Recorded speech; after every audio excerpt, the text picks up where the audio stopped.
the 3rd of September 2017, י"ב באלול תשע"ז. This is an interview with Mrs. Doroty Smith. You were born as Dora Gerstenhaber in Gvoschitz. Gvoschitz, March 30th, 1924. And we're talking about the area of Colomea, which mean Galicia, which was at that time when you were born, it was already Poland. Yes. But if your parents are from that area, they grew up in the Austro-Hungarian Empire. Empire, exactly. And that part became Poland after the First World War. So, can you tell me a little bit about your background, your family, if you know anything about your ancestors? Well, I don't remember much about growing up in Poland and Gvoschitz. Yes, but even before you grew up, did you hear stories about the family from, let's say, the 19th century or even my mother before? used to tell me that her mother told her that when the soldiers got drunk in Gvoschitz, they went looking for the Jewish girls to rape. And that my grandmother, my mother's mother, used to hide her. I don't know, there was no other sisters. My mother had two other sisters, Marley and Esther. I don't know much about their background in Gvoschitz. But my mother told me that her mother told her that they hid the Jewish girls. And I really don't remember much about Gvoschitz. All of a sudden, we were in Hamburg, as far as I'm concerned. But as far as you know, your mother was born there and your grandmother was born there? Yes, there or nearby. But the family was at the area of Colomea for generations? Yes. This is from your mother's side. And what about your father's family? My father came from Colomea. His father's name was Meyer. And there were several sons, and there was Chaggai's father, Fischl, my father, Laser. There were two sisters. They had two sisters. They were Fromme was one, and I can just see them, but I don't remember the second name. I think there were 5 children, and they were very Orthodox.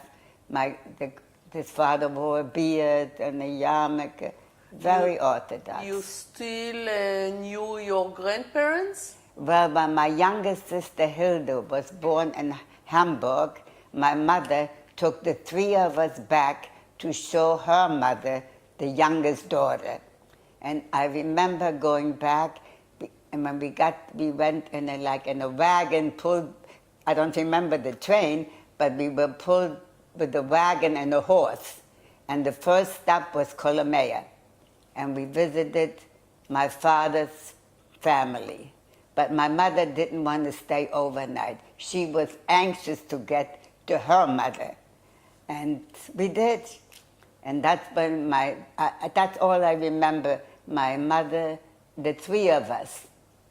My sister was a baby, and I was 7 years older, and the middle sister was 4 years older, younger than I am. I'm the oldest of 3 girls.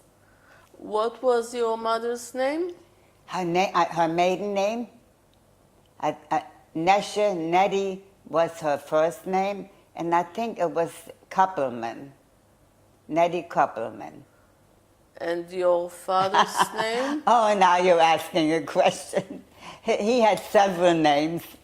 Like my cousin Chaggai's last name is different from his brother, Laser, my father's name. They had different names. Mautner, Hoch. I don't remember where the name came. They know, I don't remember. But your father was Leon Gerstenhaber. Yeah. He was Leon Gerstenhaber when we went to Hamburg, when he went. And As you said, as far as you remember, the family sat for many, many years in Galicia. And when your parents got married, although your father was from Colomea, which was the biggest city in the area, and your mother came from a relatively small town or even a village, yet you lived in the village, not in Colomea. No, we lived in Voschitz. After your parents got married. We lived in Voschitz. Do you know why? No. Maybe because of the business of your father or something like that? My father was always in business for himself. But I don't know why we lived in Voschitz. I know my father left Voschitz by himself. He had a cousin in Hamburg. My mother's two sisters, my mother's two sisters, Esther and Marley, and a brother, Julius. My mother had two sisters and another brother who it was decided he stay behind with his parents, that he's not to leave. And my grandfather... And the others went to Germany? No, they all went to America. My grandfather brought each daughter, he brought Marley, the oldest, first. There was an Uncle Chaim and Tante Giedel already in New York, and I don't know where, I think in the Bronx. And he brought over Marley, the oldest one. Then he brought over Esther, the middle one. Then when it came to my mother, my father didn't want to go. They were married already, and my father said he's not going to America. Why? America is a tracing in Medina. My father really wanted to go to Palestine. He was a Zionist? He was a lifelong Zionist. And he was Orthodox, and he wanted to go to Eretz Yisrael, Palestine at the time. But he couldn't, for what, I don't know, the British didn't let them in, I don't know, he couldn't. And then his first choice was Germany, because, you know, intelligent people, cultured people. But many Jews from that area immigrated also to Austria, especially to Vienna. Yeah. No, my father went to Hamburg because he had family there? He had a cousin there. A distant cousin, Uncle Joseph. His name was Joseph, and his wife's name was Rachel. Did anyone of your family served in the Austro-Hungarian army? No, that's the reason I think... During the First World War? That's the reason I think they fled. They changed their names? They changed their names, and they wanted to leave Poland. They didn't want to serve in the Polish army. I don't know if they were allowed to. No, it wasn't the Polish army yet at that time. No. It's the Austrian army. Franz Joseph was the emperor. So you don't remember pictures of anyone in army uniforms at home? My husband later on, he had an uncle in the German army. I remember him and seeing him in a uniform, but not my family. Do you know how did your parents meet? Was it shidduch? I don't. It probably was, but I don't remember. You said that your father is coming from an Orthodox family, your mother also? Yes, my mother also. But my grandfather, my mother's father, he was more modern. He traveled to America. His wife couldn't for some medical reasons maybe, or he traveled to America to bring the children to America. And later on, when we lived in Germany, in Hamburg, every time he went back from America to Poland, he stopped by in Hamburg. So I remember him quite well. But they were Orthodox, but my grandfather didn't look like my grandfather on my father's side. He was more Hasidic. So your mother is coming from a Hasidic family? No.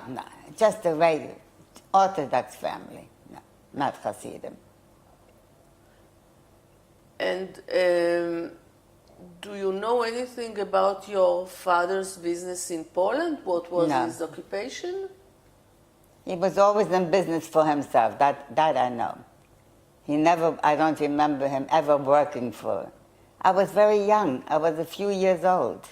You were the firstborn? Yes, I'm the oldest of three. And I only stayed, I don't remember much about my life in Gwoździce. But what do you know about your parents' life in Poland? Well, I'm sure it wasn't very happy. There was no future for the Jews.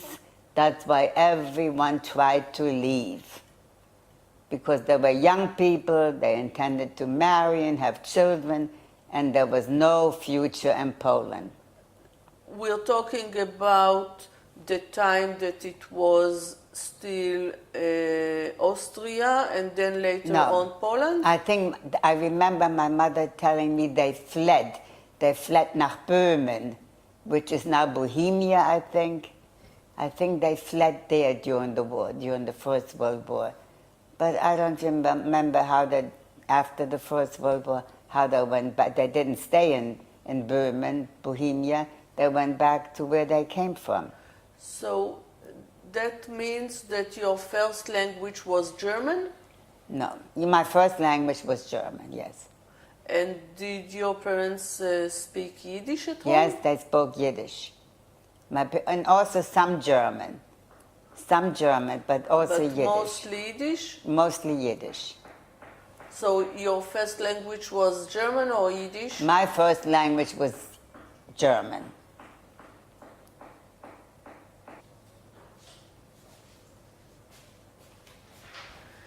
As far as you know, your financial status in Poland was okay or Yes. problematic? No, not. That wasn't the reason that your parents decided to leave No. Poland? I remember always never having heard anything about not having enough of anything. I think they were like middle class. My grandmother had a house, I remember a house, and they didn't leave, my father didn't leave for financial reasons. And as far as you know, your parents or the whole family felt a difference between the Austrian regime and the Polish regime? I don't know. All I know is they wanted to leave. For instance, anti-Semitism was more before or later? Anti-Semitism must have been very prevalent because that was the reason they left. That was the reason that they left and they looked for a better life. You said that your father was Zionist. Was he active in any Zionist organization? I don't know the name, but he was I always remember my father wanting to emigrate to Palestine. That's where he wanted to go. Did you have at home the blue-white box of Keren to put pennies in? All the change went into that Keren Kayemet, right? Yeah. You also put money? Years ago, later on, and not in America we did, yes. But in Hamburg, I don't remember seeing it. We probably did. So part of the family was in America, part of the family was in Germany. Only we. And only my you mother. said that your father had a cousin. Yeah, only a cousin in Germany. So your father left to Germany to see how things are, and the family came after him? Yeah, he went by himself, and then my mother and the two of us, me and my younger sister, who was a baby, she was a year old. I think we came, I don't remember how we came, but I don't think my father went back to Poland to get us. But do you think that he was there for a year or more by himself in Germany, or only for a short time? No, a short time. And at that time you were 5 years old? 5 years old. That means that we're talking about 1929? Right.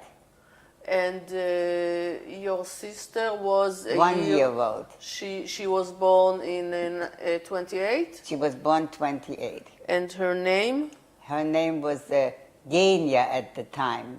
Genia. Genia. And you came to Germany, to Hamburg. Yeah.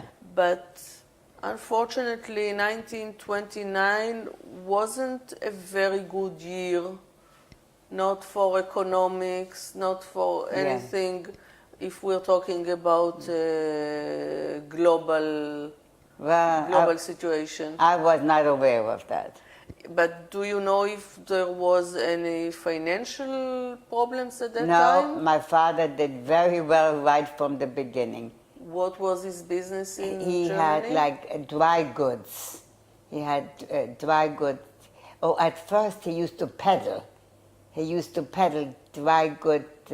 He went into the villages and outside of Hamburg and he sold. And then he established his own business, a store. You mean dry goods like a supermarket? Linen. Not food. No, linen, bedding, silk material by the yard. That was his. So fabrics and exactly. And textiles. Textile. That's the word. Textile. Yeah. And he had his own store. Yes, later on. Before we knew it, I remember the store. Do you know where did he buy the products from? No. But did he go, sometimes did he go abroad or anywhere else to buy? He never left Hamburg until he was deported. And then in 1931, my sister was born in Hamburg. My younger sister. What's her name? Her name was Hilde. Hilde in Deutsch. So you arrived to Hamburg, a good, modern city. Yes, beautiful. For you, I suppose it was nice, suddenly for me, it was one big city. I don't remember anything much before that. I felt... You have no memories of No, of only I remember after my younger sister, Hilde, I told you, when my sister Hilde was born, my mother took the three of us back. But I don't remember my life in Groschitz. I remember what my grandma looked like, and I remembered a house, but I don't remember much about the life. But I remember a lot about Hamburg. So you arrived to Hamburg at the age of 5. Right. Did you go to a kindergarten there? Yes, I went to a kindergarten and a school. I went to school to the Israelitische Tochterschule, the school for the Israelites, the daughters of the Israelites. A Jewish school I went. You said that at home you spoke mostly Yiddish. My parents spoke Yiddish, yeah. So German is not far away from Yiddish, but it might be kind of confusing because they are similar languages. Well, so if someone talked to you German, did you answer in Yiddish? No, never. I never spoke Yiddish. My father knew more German because he used, like I said, he used to peddle. When he first came over, he used to peddle his Seidenstoffe and everything. I suppose that your parents spoke German because they grew up in Austria, but wasn't their accent much different than the one that was used in Hamburg? I don't know. My father learned German pretty fast through his business. but I don't remember if the accent was different. My mother spoke German too, and when I went to school, I learned German very rapidly, and I felt at home. And I think my mother may have spoken Yiddish, but I would answer her in German. I consider German my language, and I consider Germany my hometown, the country where I came from. I grew up not liking the Polacks. I heard bad stories about them, and I grew up not liking Poland and everything about Poland. What about the Polish Jews? Well, they were our Jews. They were like German Jews to me. They were Juden, we were all one. I'm Juden too. Yes, but as you know, you think that you say that all of you were Jews, but you know that there was kind of discrimination between Ostjuden and Westjuden. Yes, I certainly do. We lived in a neighborhood mostly of Ostjuden. And my father became an official in the Ostjüdischen Synagogue. Right away he joined the congregation, and right away he became a macher, an official. And it's by the Ostjüdische congregation. I remember that. But in school, I don't remember any difference between me and the girls who were born in Hamburg. The school was for Ost and Westjuden, yes, all of them? A school for all Jewish girls. Religious school? They taught Hebrew. I was not a very good student, but I remember I liked going to school because I met friends.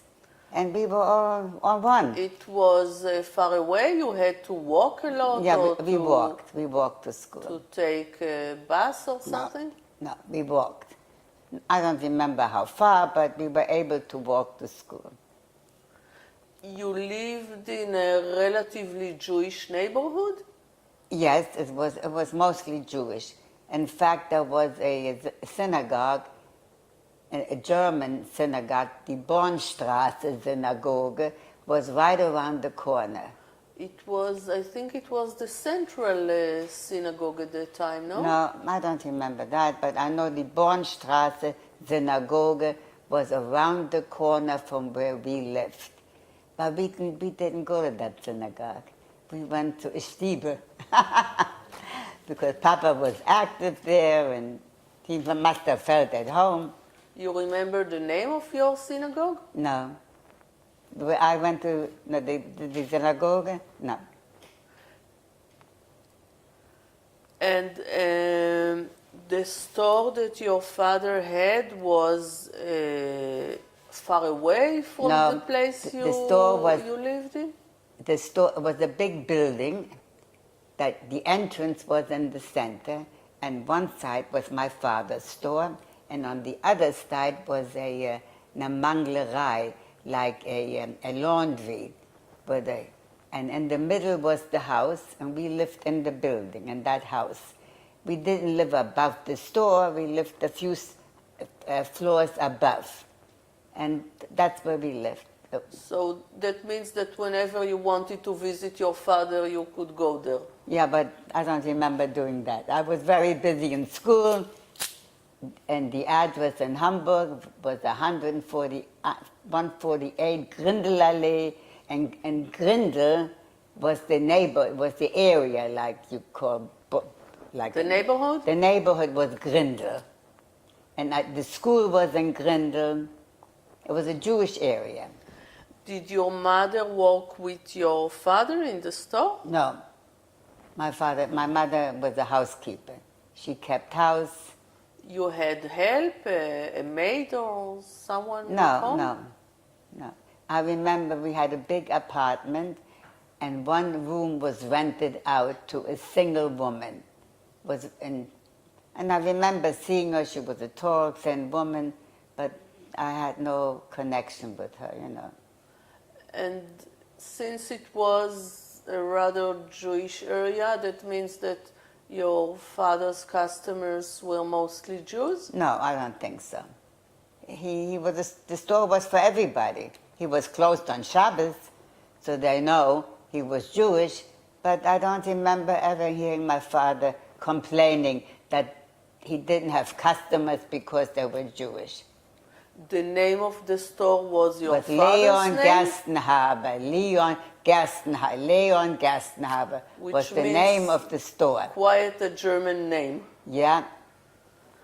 And you said that not everyone knew that your father is Jewish. That means that although he was Orthodox, he wasn't dressed no beard. like the Jews in Poland at the time. My father was a modern man. He didn't have a beard. No beard, never. He was Orthodox, but he was modern. He was a businessman. He was a businessman. For instance, if we're talking about modern, tell me a bit about Friday night at home. Friday night, my mother lit candles. My father made kiddush. He went by himself to the synagogue because you were only girls? Yeah, he went by himself. He regretted not having a boy. Later on, I went to shul with my girlfriends. And we sat downstairs. The synagogue was still separated, you know. The women sat downstairs. Not upstairs? The women sat upstairs. Usually upstairs. And the men sat downstairs. And then I remember there was a choir. And we girls, you know, when we got a little older, we would sit in the row next to the choir, which was all boys. I wasn't a very good student.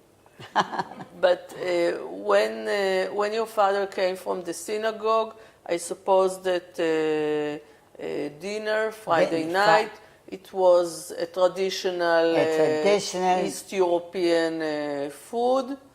And after dinner, you had what we call zmirot? I don't remember that. Probably. But was it okay for girls to sing also? Yeah.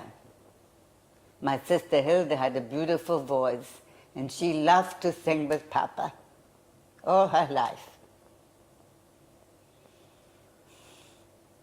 So life in Germany were relatively comfortable. For me, it was wonderful. I remember nothing but good times. When I got a little older, I was very athletic, and I joined the Bar Kochba. And I remember Jewish sport organization. A sport organization, and I was very good in running. And I think the Olympics took place in 1936. In Berlin, yes. In Berlin. And we had our own our own Yiddish Olympics. The Bar Kochba arranged Olympics for the members of Bar Kochba. And we even went to Berlin to compete against other Jewish kids from different towns, from Hanover, Leipzig, from all over Germany. We had our own Olympics. And I ran a relay race. I was the last one. They counted on me if anybody slowed up, they counted on me to catch up. I had wonderful times in Hamburg. I made good friends. I considered myself Deutsch. And yet you didn't have almost any family in Hamburg. That means that you had your parents had a social circle or something like that to hang on together? The cousin, we called them Uncle Joseph and Tante Ra, his wife. They had 3 children. A boy named Max, and I don't remember the second boy, and they had a girl. Gee, I knew her name all these years, and I can't think of it right now. So we associated with them, the 3. And that girl Ruth was her name. Her name was Ruth. She was born a deaf mute. So she was sent to Berlin to learn sign language. And we were very close. I have pictures home of Tante Ral and the three boys, two boys and Ruth. Oh, yeah, that was our family. That was our family. And there were not, like in times like that, new friends of the parents, family friends that you were doing holidays together and things like that? I don't remember that at all. I remember there was a family. We had an apartment with a balcony, everybody had a balcony. And I remember my parents going a block away or across the street visiting people, and I was afraid to stay by myself with my sisters, so we stayed on the balcony and we waited for them. When we saw them coming out of the building, we ran to bed. Oh my God. We were talking about Friday night, but how did Shabbat in general look at home? How did you manage with the problems of heating and things like that? Sure. Our neighbors knew the people who had the manglerei, who had the laundry on the other side of my father. They came originally from Denmark, and they knew we were Jewish.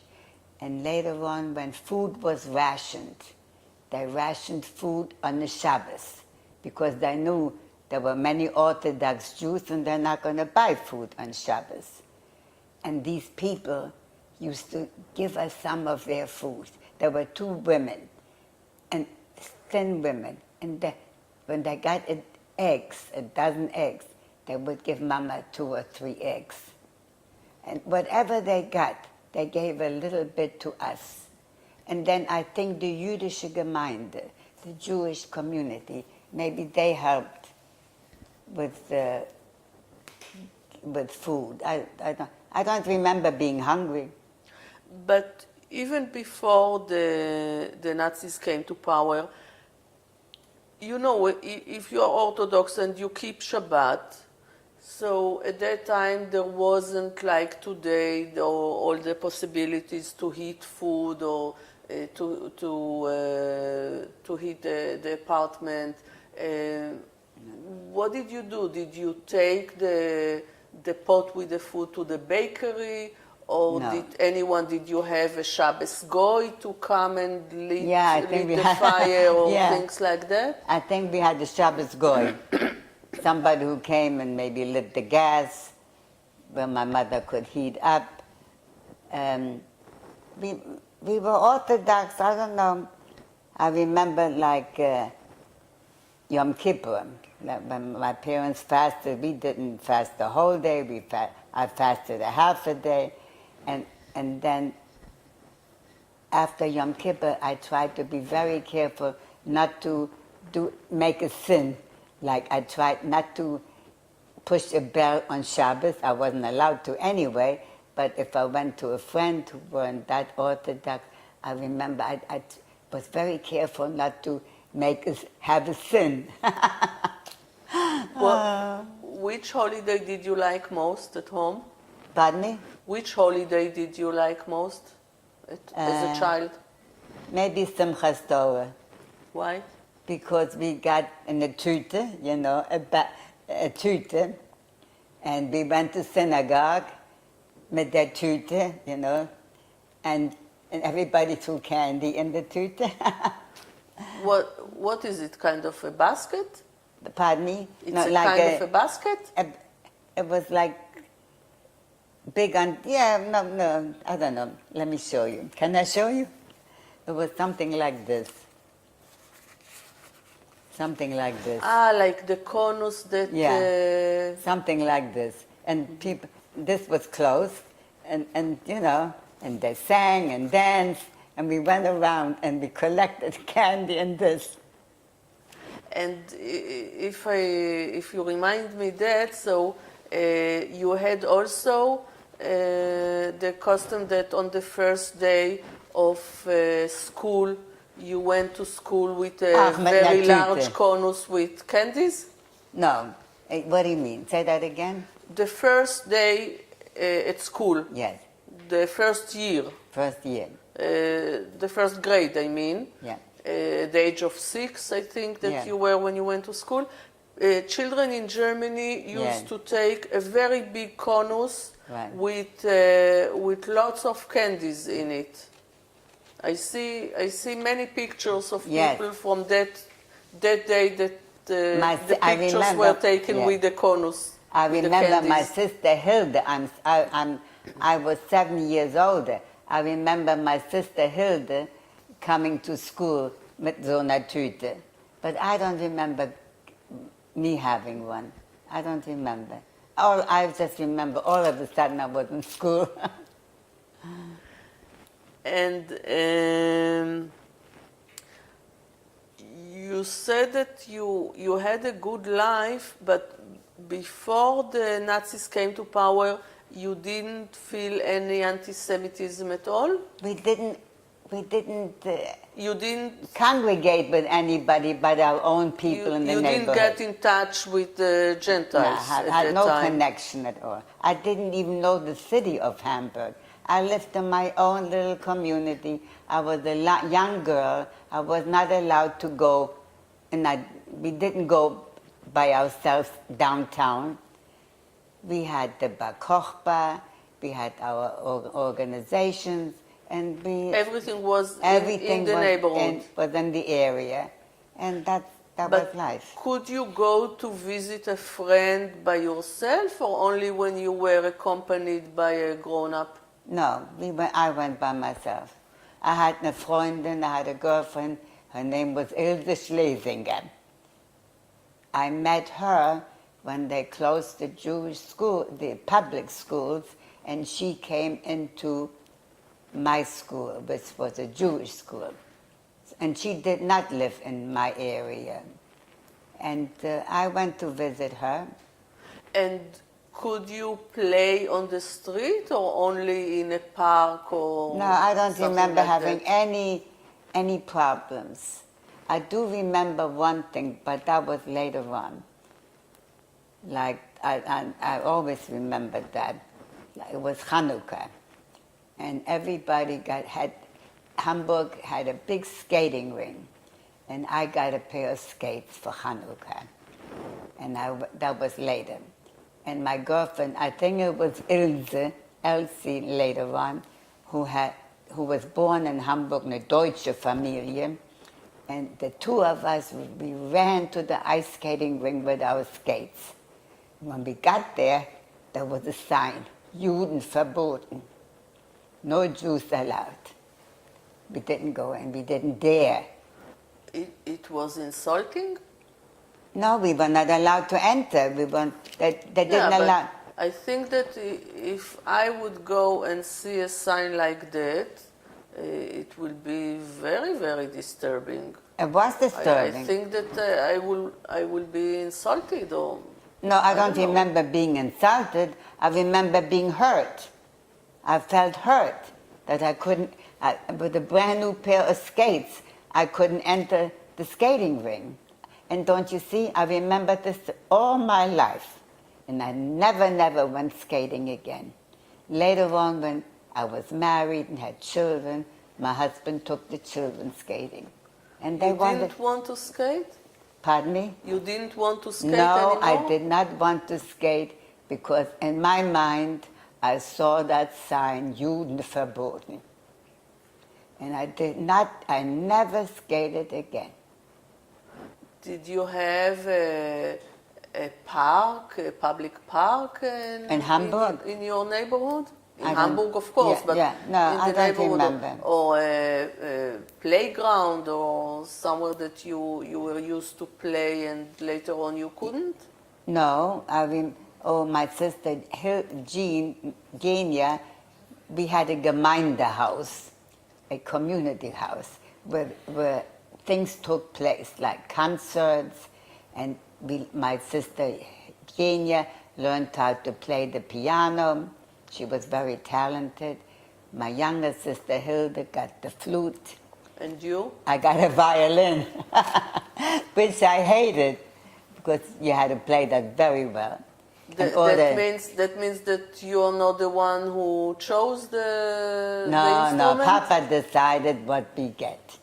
Papa always... And you can't say anything? No, Papa decided what we play. What did you want to play? I don't remember I wanted to play anything in particular. Not the piano or something else? And I remember I had a teacher who came to the house to give me a lesson. And every time he came, I had to go to the bathroom for 30 minutes. So by the time I came out, noch einmal hin und her, and it was over. But my sister Genia, the middle one, she was very talented. And she performed in Gemeindehaus. And we listened. And had concerts there. She even had ballet lessons. I was into athletics. I wasn't interested in dance. I loved my Bar Kochba, and we trained. And what else besides running? I did several things.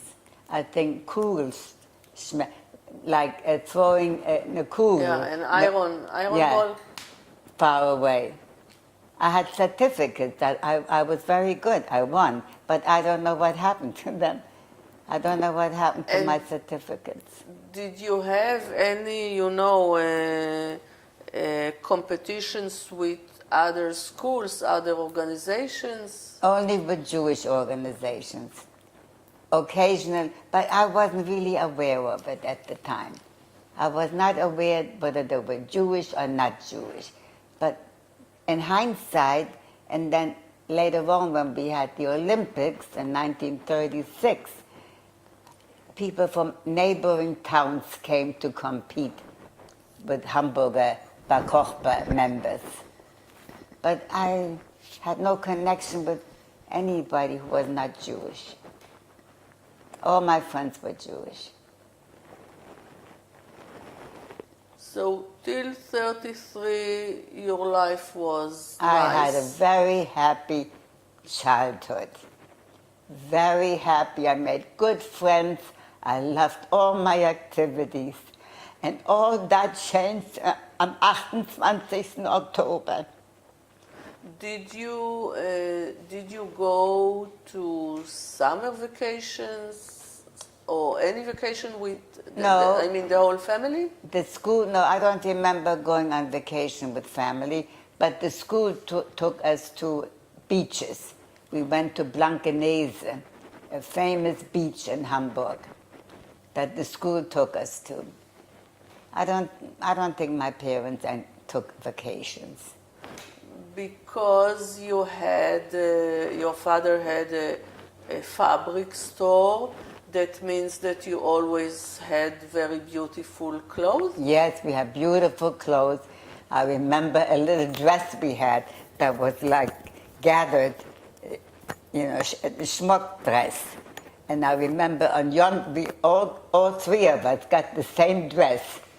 And I remember we dressed up in that little dress, and Papa lined us up when we had company. And Hilda had the flute, and Jean, we had a piano, and Jean played the piano, and they gave me the violin, which sounded like a cat crying. And Papa had dirigiert. He was the conductor. He was the conductor. That was his pleasure. And you had the opportunity, for instance, to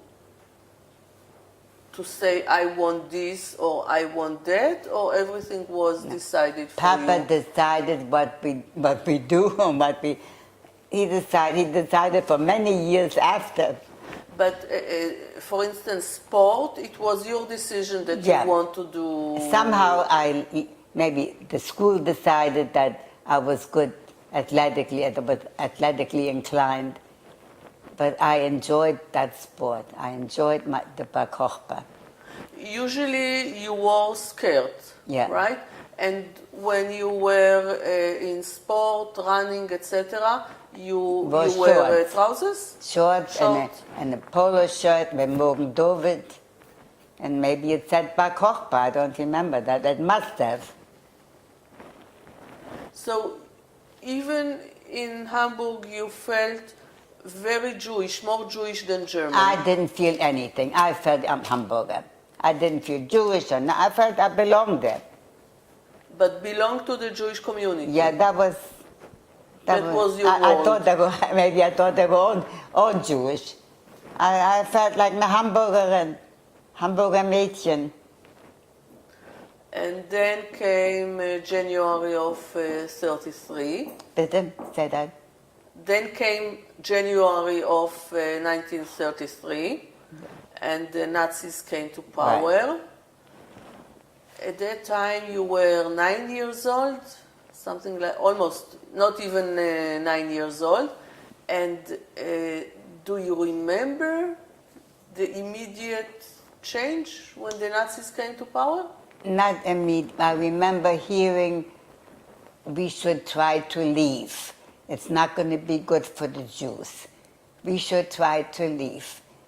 And immediately? Yes, I remember my parents talking with friends, but my father did not want to leave. His business was prospering, and he didn't think what's going to happen. The Deutschen are a cultured people. What's going to happen, you know? First, as a child, I think that you were not supposed to hear what the grown-ups are talking about, because at that time they tried not to talk about bad things and not about money in front of the children. Yeah, right. So I understand that you heard it by accident, or you were listening or something like that.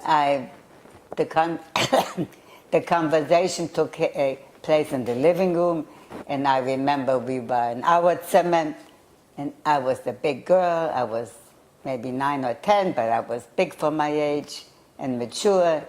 And I remember going to the living room and listening. And then if anybody saw me, I ran back. So you were eavesdropping. But I also, in school, they talked about it in school. Because there were, mostly two kinds of Jews at that time. Those who said, okay, we have to move because, as you said, it's not going to be good here. And those, mostly the locals that were born there and that were in Germany for generations, and they said, okay, it will take a few months, a year or so, and everything will become normal again.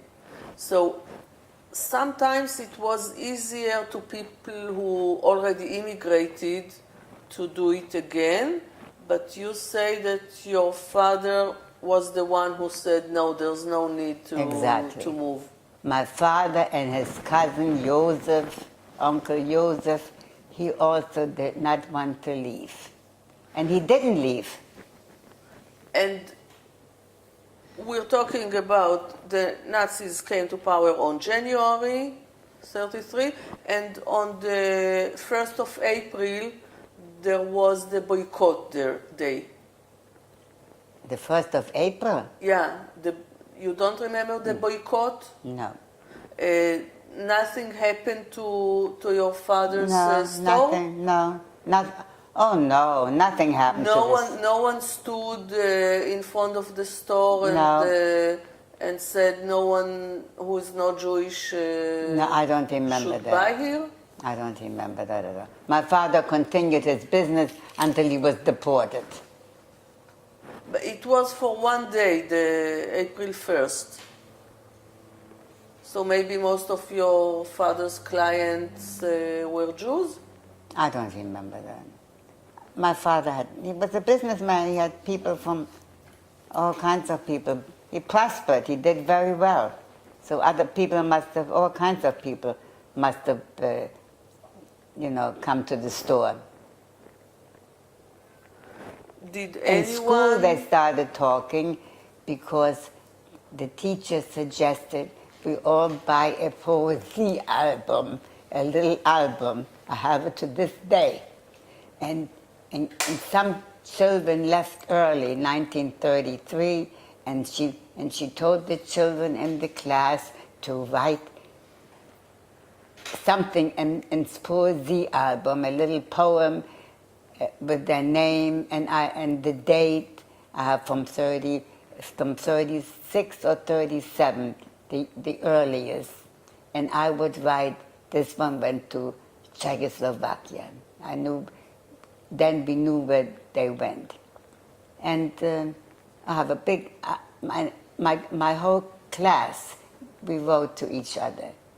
We wrote to me, and I must have wrote something into their poesy album. So we knew something was going on. We had to leave, but. Did anyone from your immediate surrounding, not family, but maybe friends, neighbors, did anyone leave Germany immediately in 1933? No, but they didn't want to go. I do remember children from my school. I didn't know their families. I just knew the children. They were my Mitschüler and they were classmates. I knew they left in 36, 37, but Uncle Joseph, my father's cousin, he did not want to leave. And this good girlfriend, Ilse Schlesinger, that I made in school, her parents didn't leave. Many families didn't leave. They didn't believe it's going to happen. What's going to happen? They thought it would be okay.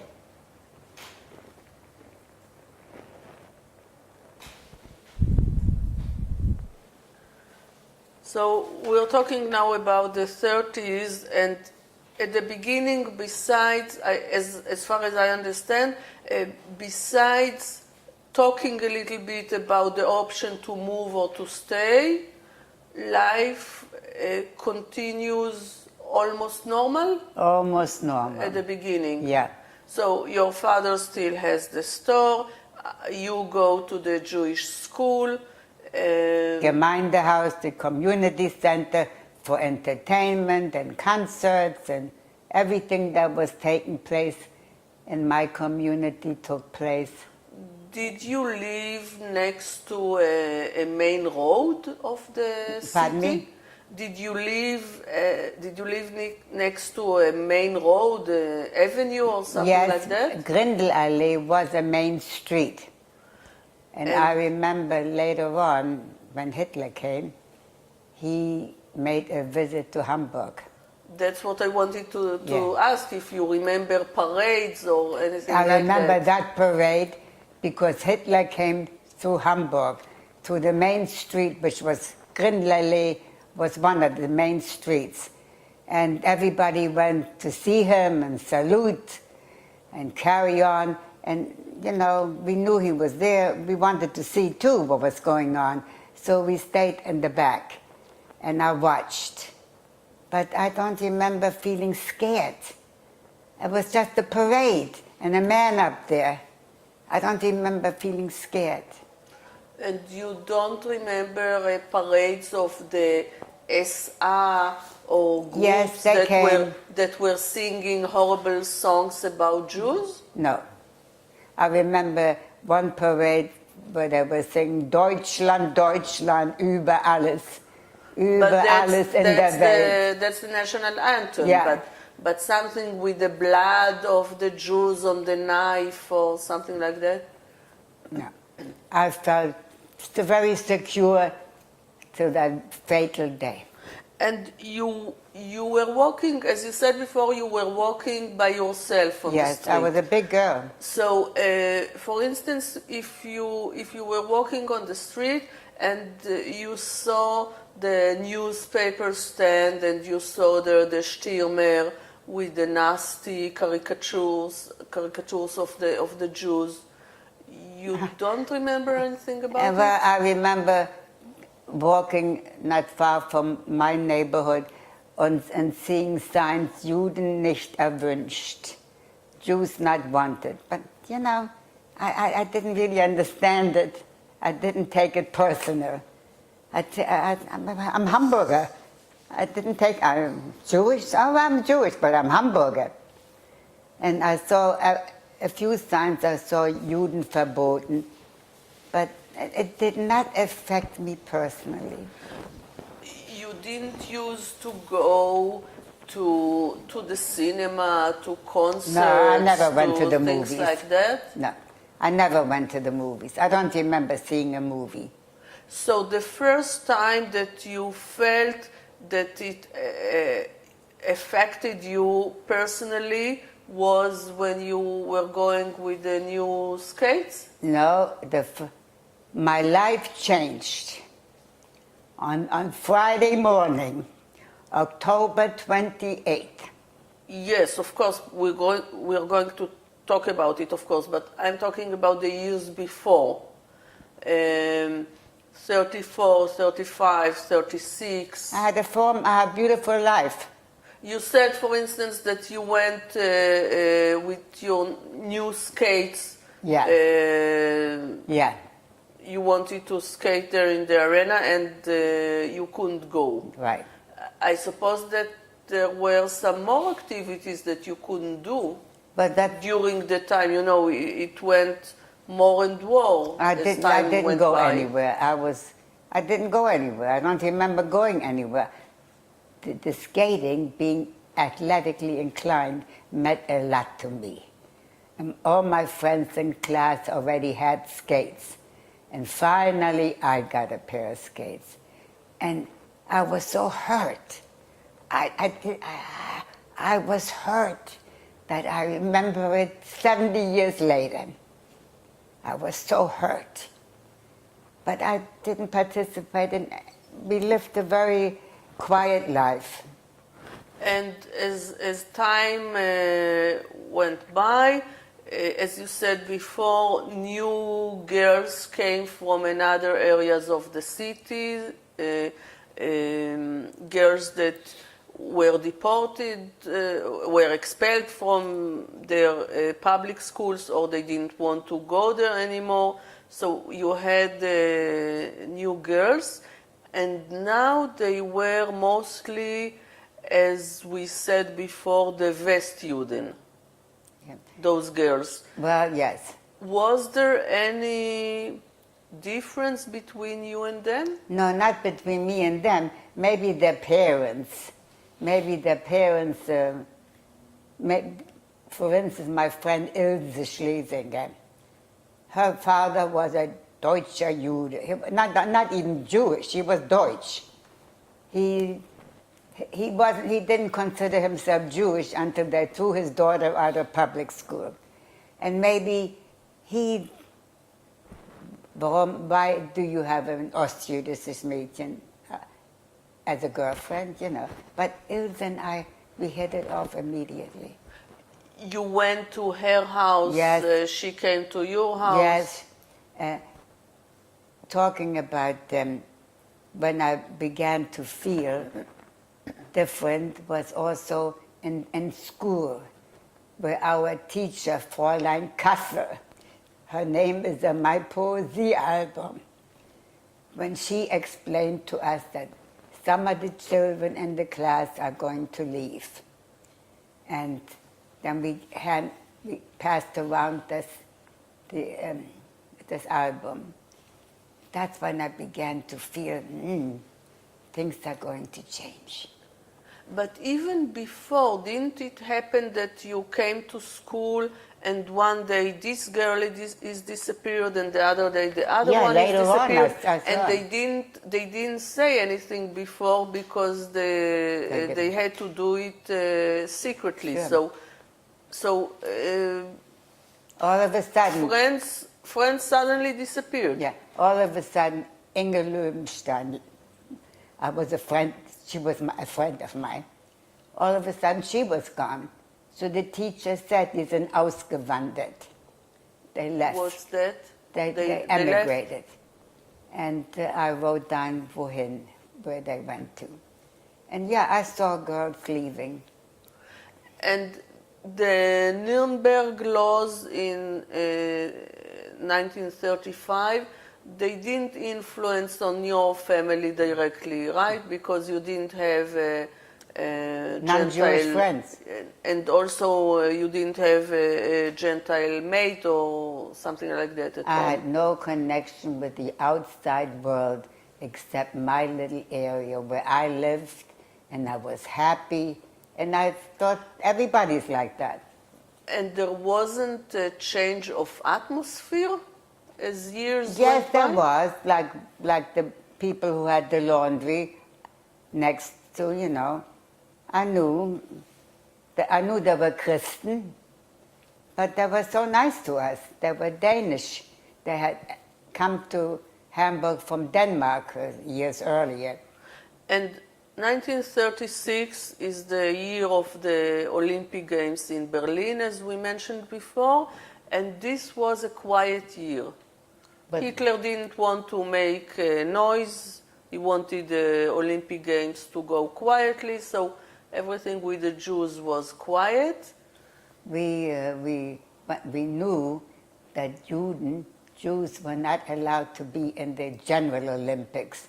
They were not allowed. But then Bar Kochba, maybe other organizations took care of us. But were there, I don't know, megaphones or anything, or radios on the street that we you saw heard? Hitler, we saw pictures of Hitler, but I don't know, I didn't feel so bad. You didn't hear, for instance, about Jesse Owens and what happened there? I wasn't aware of that. When we went to the Jüdischen Olympics, we lived with families from Berlin. Jewish families took us in, like host families for the duration. It was in Berlin? In Berlin. The Jewish families took us in as host families to spend the night or two. I don't remember how long we were in Berlin. So we were comfortable. We were comfortable. I do remember going from, like, where we lived during the Olympics, and we saw banners. Nothing penetrated, because I was happy. Nothing penetrated. I didn't imagine anything. And no one that you knew was taken to a concentration camp at that time? I don't know, but they decided. No one from the neighbors, the neighborhood, the No. friends of the family? No. We were all until October, when everything changed. But we're talking about 36, 30, 37, 38. I know. Did you join a youth movement at that time besides Bar Kochba, which was sport? Not until after my parents were deported. So, till your parents were deported, you can see the whole period from 33 till 38 as one period which was normal as far as you remember? Yeah. I saw things going on around me, but somehow maybe I wasn't intellectually, I wasn't that smart to realize what it meant. Because at that time you were 14. I know, but I wasn't that smart to realize what it meant. My immediate life didn't change. I went to school, I had my school, and I had my friends. And you said you liked your school, although you were not such a good student. Pardon me? You said you liked going to school, although you were not such a good student. Yeah, I like going to school for social reasons, because I made good friends there that I remained friends with for years to come. And between you, I mean your friends, you didn't talk about what's going on, what is going to happen? I don't remember doing that. I don't remember doing that. Or like I said, I realized that one day Inge was missing, and the next day Eva wasn't in class anymore, and they had written to me a poem, and even my sister Genia, who was 4 years younger than I am, she wrote a poem in my book. My mother wrote a poem in my book. My teacher, everybody wrote, even though they were still there. Maybe they knew that maybe they're not going to be there the next day. My teacher, my mother, my sister, they all wrote in my book. And sure enough, as the day progressed, Inge war nicht mehr da, and Eva, and other schoolmates. And the teacher said, die sind ausgewandert, they emigrated. Wohin? Frankreich, Czechoslovakia. And so, all right, so they did. And as far as you know, at that time, your parents still didn't do any attempt to find another place. They still thought that this madness is going to pass. No, they probably did, because my mother wrote to her sisters or got in touch with her sisters in America, and said that we should try to come to America. If they can help us, come. And my uncle... You needed the affidavit. Affidavit. And my uncle Julius, the youngest, one and her husband was pretty well-to-do. He had a dress factory. And the other brother-in-law worked in the factory. And my uncle Julius, who was the youngest, he said, none of us have enough money to sponsor. Because they had to guarantee for everyone they want to come to America. My uncle, they have to guarantee that he will be financially stable. Burden on the state. And then I remember my uncle Julius, he wrote that he borrowed money to show that he has money in the bank, and that we will not be become a ward of the state. And then we did get an affidavit, but we had a quota number. Who knows when we'll be able to go. So there was a permission, but now you have to be in the quota. Now we have a quota number. My number, for some reason, I was on my own. That was in 37, 38? Yes, 37, 38. We had an affidavit. So you knew that you are going to immigrate, and you are waiting to get a sign that you can go to America. We had an affidavit, and now we were waiting. My quota number was 1,000. I don't know why, but my parents were different. They had a higher quota than me. There were over 1,000, so we had no idea how long it's going to last. We waited, and we waited and waited. Oh dear. And then came, as you said before, October 28 was changed my life. Friday morning, Erev Shabbos, a knock on the door. My father answered, the Polizei. What happened? Was ist geschehen? Come. Die Kinder auch, the children too. So we got dressed in a hurry. It was early in the morning. It was a cold morning. And where are we going? Warum? Come. Hurry up, schnell. Locked the door. All of the 5 of us walked out, went to the police station. In the police station, you found your neighbors and your friends. What's going to happen? They're sending all the Polish Jews from all over Deutschland back to Poland. Can be. We have a store, we have a business. Can be. Ja, alle werden deportiert. Everybody has to go. So my father And there was a lot of commotion.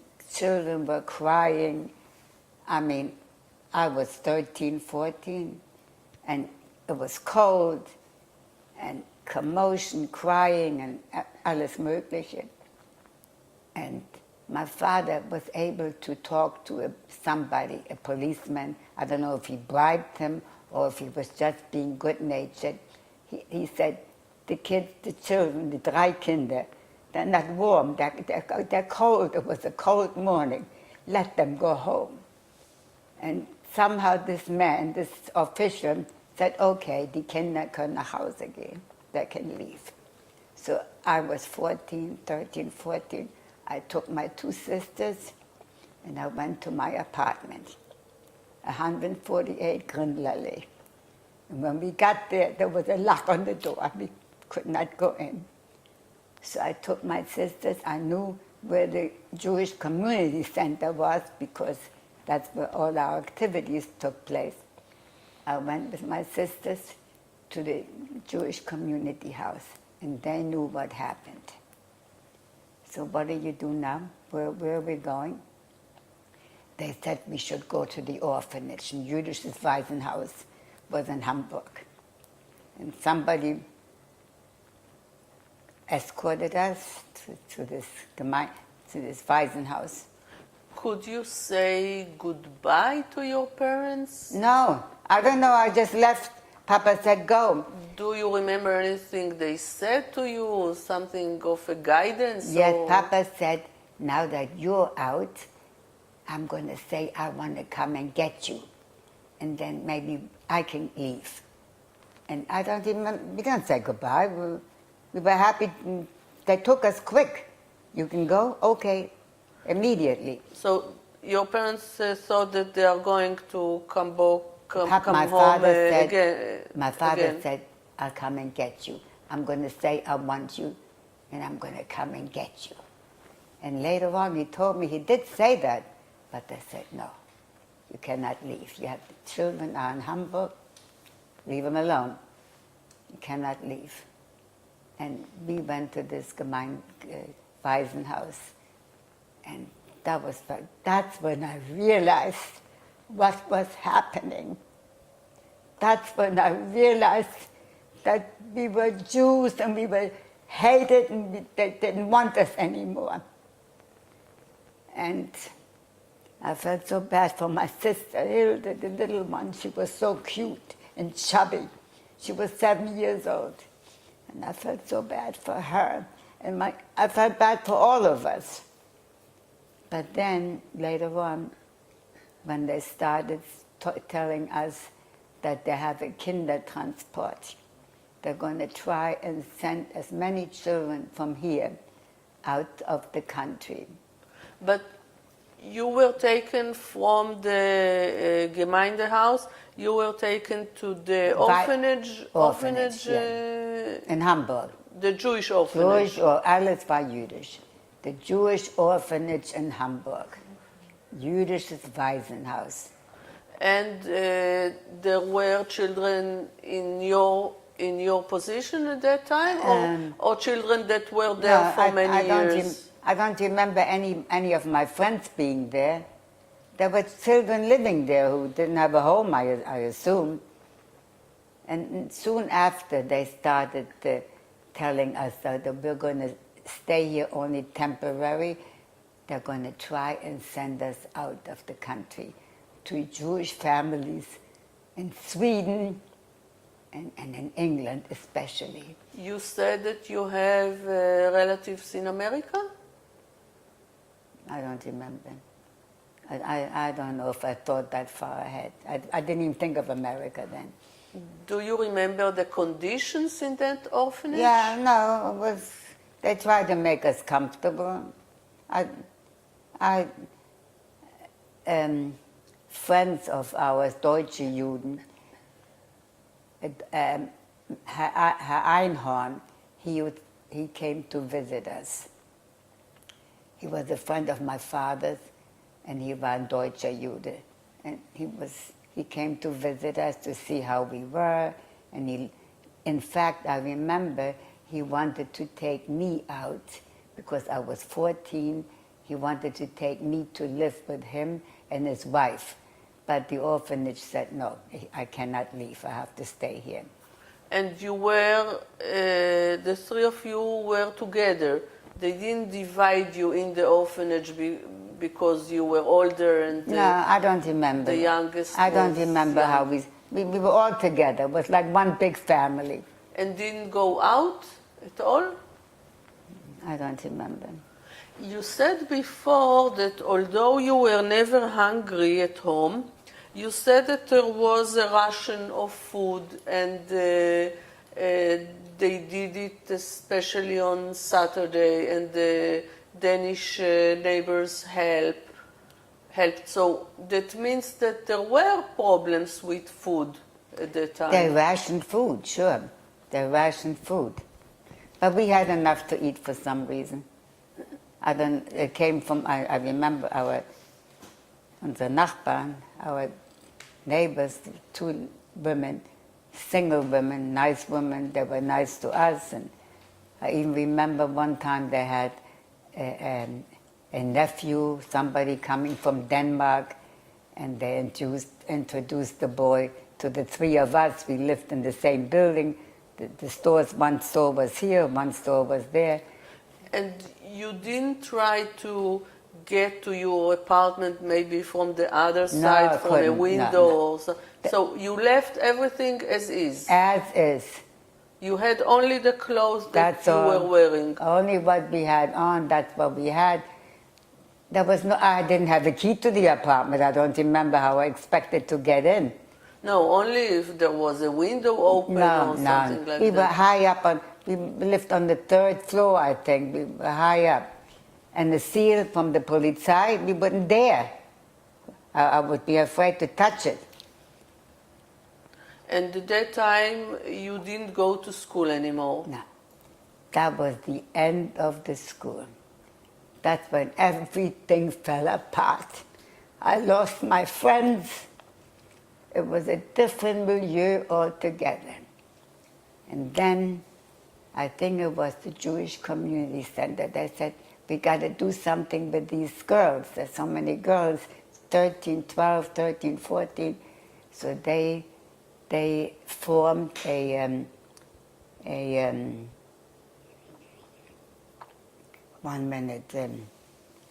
they formed a school. I know the name in Deutsch, but I can't think of it right now. Haushaltungsschule für Mädchen. Haushaltungsschule. How to run they were going to teach the girls how to keep house. To be a good housewife. Not a housewife. In case we have to emigrate, we can be a maid, we can be a helper. We'll know how to keep house, how to cook, and how to clean. And at the same time, my sister Hilda, the youngest, some family in England, in London, chose her for her to go auf den Kindertransport. And I thought, oh, Hilda, I'll never see you again. She was so cute and chubby. And we took her to the train, Genia and I, with an adult, we took her to the train. And she had on the sign, she wore a band with a sign, my name is Hilde Gerstenhaber. And she went off, not knowing the people, no mother, father, no sister, no language. She wasn't the only one, she was in the transport. That affected me a great deal, to see my little sister leave. That was still in 38? 38.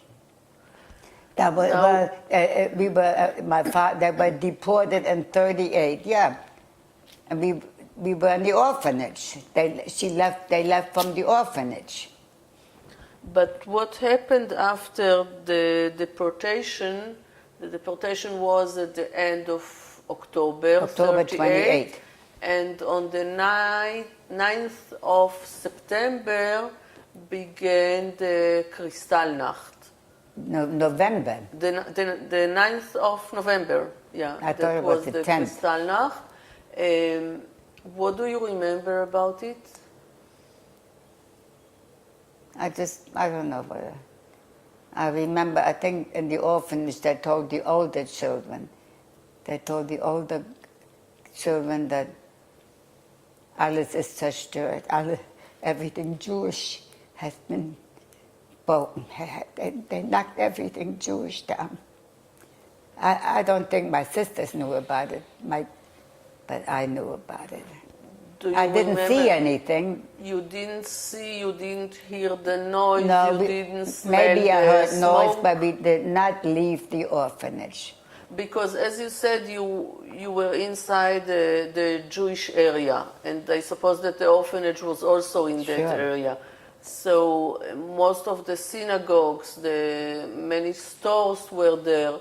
You don't remember the noise of smashing the windows or putting on fire the synagogues? No.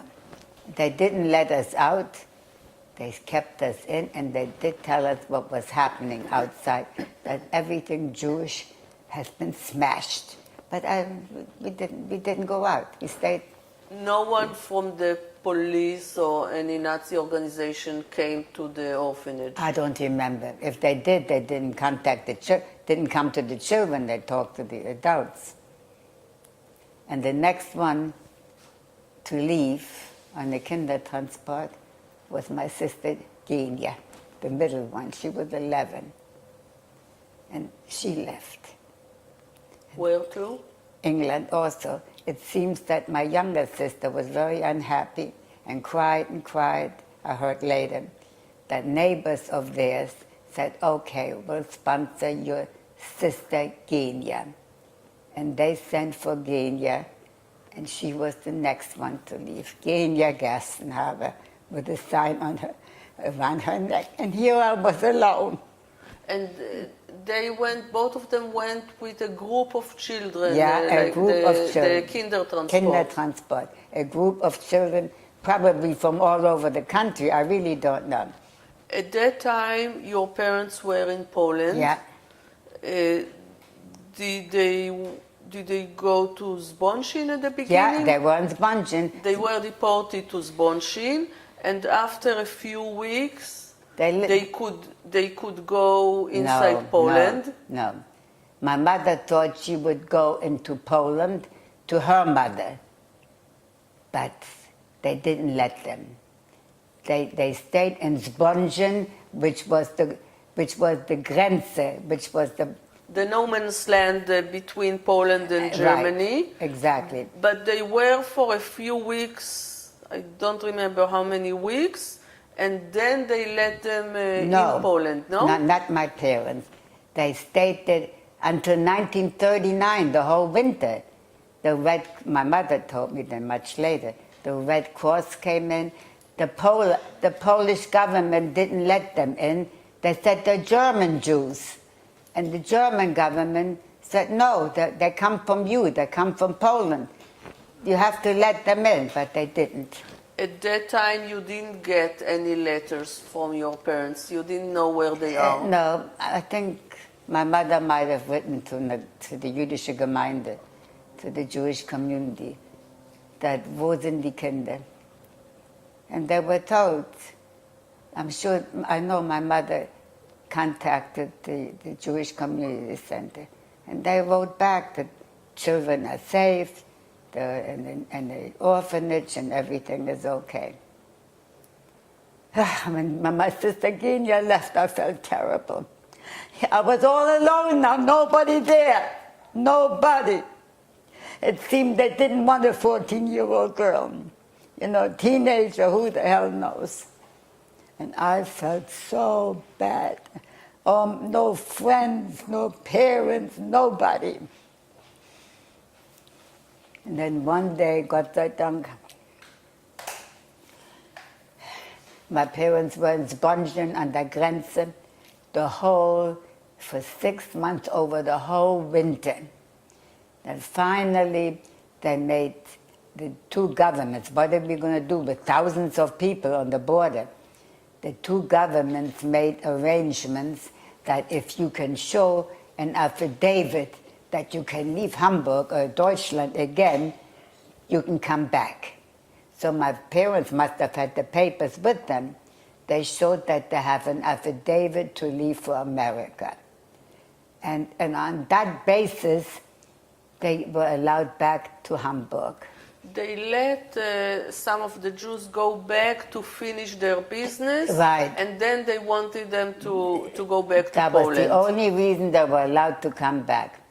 And then they came back, and I was still in the orphanage, but I don't remember where they lived when they came back, because they came back like in the spring or maybe May, early in the year they came back, and we didn't leave until July.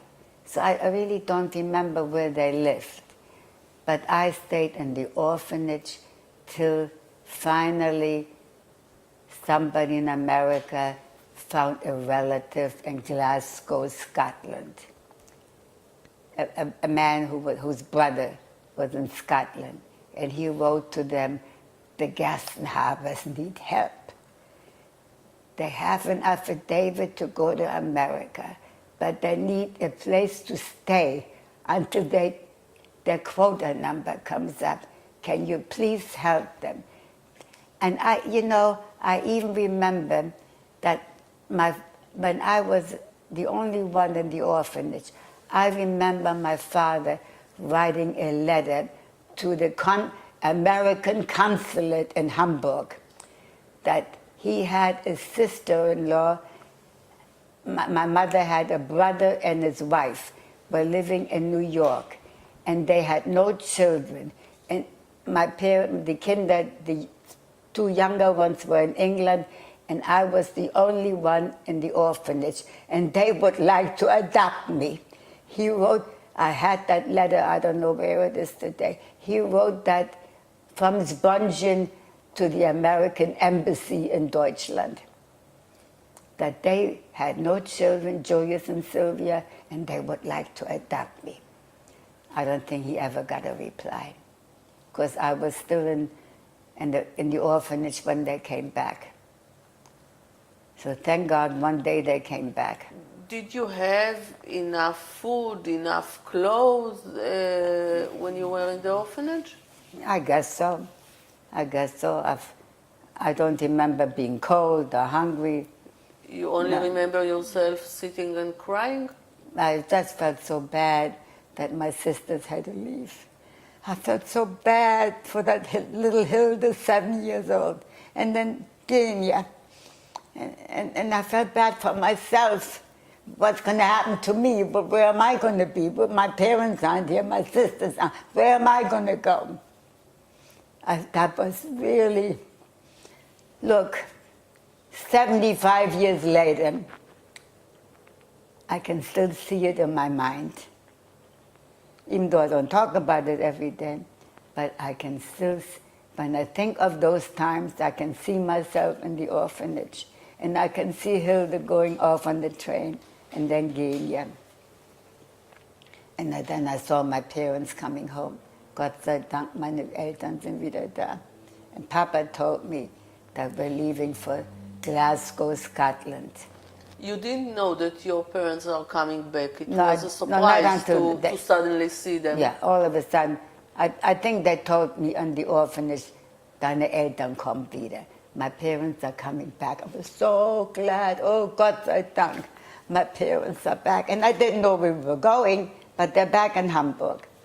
And then they told me, we have papers to go to Glasgow, Scotland, and the three of us are leaving for Glasgow. We left for Glasgow, Scotland. You were not sad to leave Germany at that time? Yeah, I was sad. I was sad. But most of your friends, I suppose, were already gone.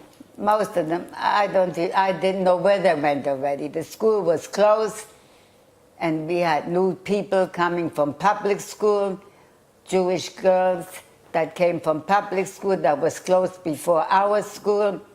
And so I didn't even know them. I didn't even know those kids. And before you knew it, war alles durcheinander. So you didn't have much to leave behind you. Nothing. Nothing. I took my poesy album with me. I treasured it. I have it to this day. How could you get it? Wasn't it in your apartment? I don't know where I got it, but I had it with me all the time. Maybe your parents could get a permission to open the apartment? To Maybe. Take some stuff? Yeah, I think so. My parents got permission to open the apartment, and there was nothing there but a few maybe personal items, and maybe they probably bought me the poesy album. But I treasured it. I looked at it, and I treasured it for many. I have it to this day. And in Glasgow, Scotland, it was a different life. So on July 39, yeah, you are sailing. Right before the war. You are sailing with your parents to Glasgow. Right, by train. All of you know nothing in English? I think I learned. I don't know. I don't know if I learned English in school or not. If I did, not much. Even if you knew English when you arrived to Scotland, it's a different English. Yeah. So it's difficult. I never did see. We never saw Hilda and Jean. We went never saw my sisters. We went Glasgow straight. They were in London. They were in London, and during the war they were evacuated to the country. They took very good care of them. Jewish families took very good care of Jewish children from Germany. So you went to Glasgow to a Jewish family you never knew? No, this man was a brother of somebody in the States, and he picked us up from the train station, and he did not take us to his house. Later on, I learned he had a big, beautiful house, but he didn't take us there. He rented us a room like on the Lower East Side, where all the poor Jews lived. He rented us a room in the family. With the family, he rented a room for. So he paid for the room? He paid for the room, I guess, in the beginning. I don't know how much money my parents had. I'm not aware of that. He rented us a room. I don't think we ever saw him again. But he did do that for us. And then it was decided, who knows when the papers will come. Just to make sure, it wasn't a problem to leave Germany because you had the affidavit to come. Right. So you just bought a ticket to sail to Scotland, and you went freely. Yeah, well, maybe my father had a certain length of time to finish his business. I don't know about that. He didn't tell me. But in terms of leaving Germany, there was no problem. No, that was the reason they were allowed to come back. If they didn't have papers, they would never have come back. That was the reason. And my life in Glasgow was not happy. Why? No. Because in no time it was decided that I can't stay here. Who knows how long it'll be. So they got me a job with a young Jewish family who had 2 young children. Many of these young Jewish families living in Glasgow, they were nice enough to hire. I was 14, I was a big girl for my age, to hire, to be mother's helpers.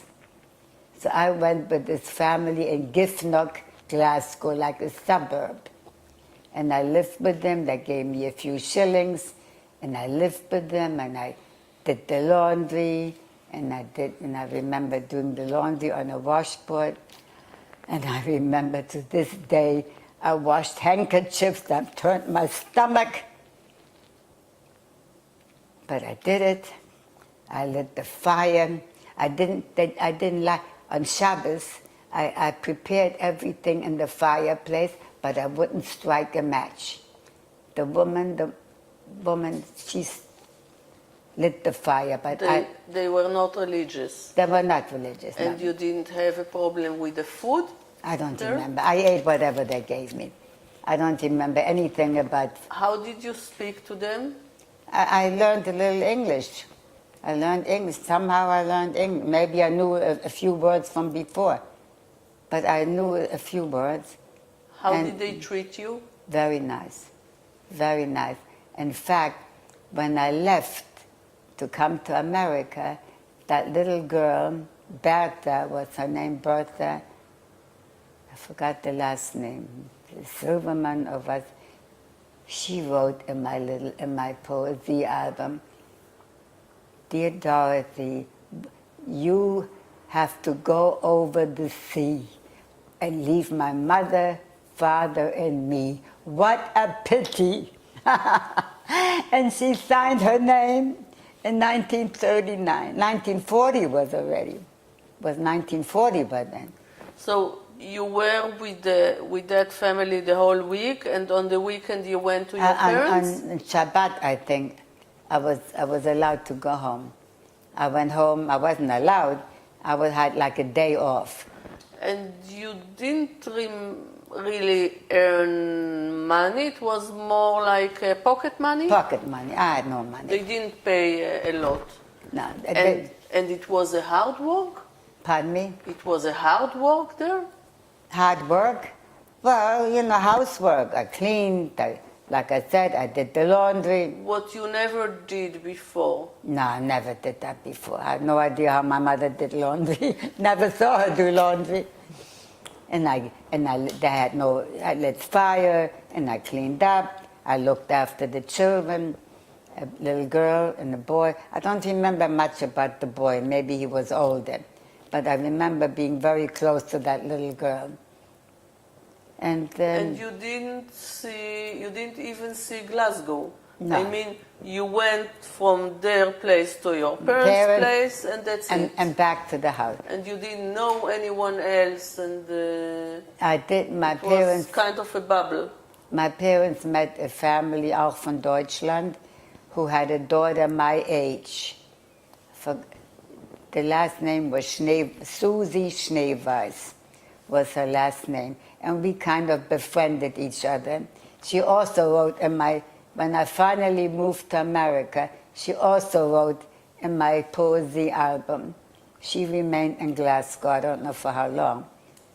But we were friends, but we didn't have we only saw each other on Shabbat, when I came to visit my parents, and then I went back. So you didn't even have anything to do with the Jewish community in Glasgow? No, nothing.